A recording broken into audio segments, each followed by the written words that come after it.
কর্মসংস্থানের কথা বলতে গিয়ে ঝালমুড়ি বিক্রির কথা বলেছিলেন মুখ্যমন্ত্রী। এ নিয়ে সোশ্যাল মিডিয়ায় তোলপাড় করেছে বিরোধীরা। সম্ভবত তা নিয়েই এদিন তার ক্ষোভ প্রকাশ করলেন তিনি।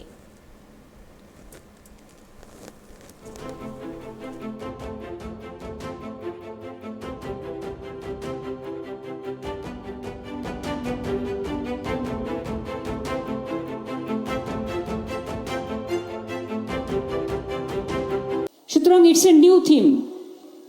আমরা কোভিডের সময় যখন করতে পারছিলাম না, তখন আমরা নবান্ন থেকে অনেকগুলো পুজো এইভাবে করেছিলাম।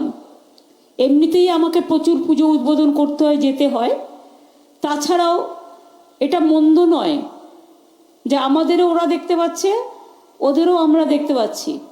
এবং সাথে সাথে এই যে ঢাক, ঢোল, ধামসা, মাদল, উলুধ্বনি, শঙ্খধ্বনি সব নিয়ে সবাই একত্রে মিলিত হয়েছেন।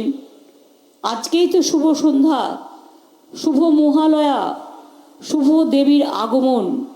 শিউলি সন্ধ্যায়, কাশফুলের ছন্দে, শরতের গন্ধে মা এসেছেন সবার ঘরে, মা এসেছেন আপনার তরে। আমরা সবাই সবাইকে অভিনন্দন জানাই, শুভ মহালয়া জানাই। এই কদিন আমার পুলিশ বন্ধুদেরও অনেক কাজ থাকবে, কিন্তু ক্লাবের ছেলেমেয়েরা বেশি কাজ করে আরও অনেক।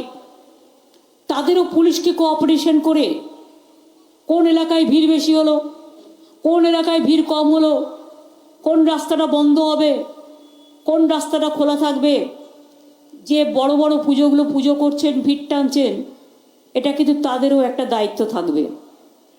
আমি যেমন সুজিতকে বলে এসছি, আমি ববিকেও বলে যাচ্ছি। ববি মাঝে মাঝে ভিআইপি টানবার জন্য পুরো একটা দিক বন্ধ করে দেয়। একবারই হয়েছিল তো বাবা, আমার মনে আছে সব, কে কোথায় যায় আর কি করে। সুতরাং তোমাদের দায়িত্ব রাস্তা যেন সচল থাকে।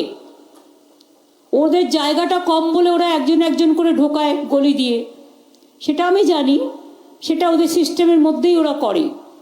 অনেক লোক আসেন এখানে দেখতে। পাশেই সুরুচি, ওখানে চেতলা আলিপুর সার্বজনীন, ওদিকে কোলাহল।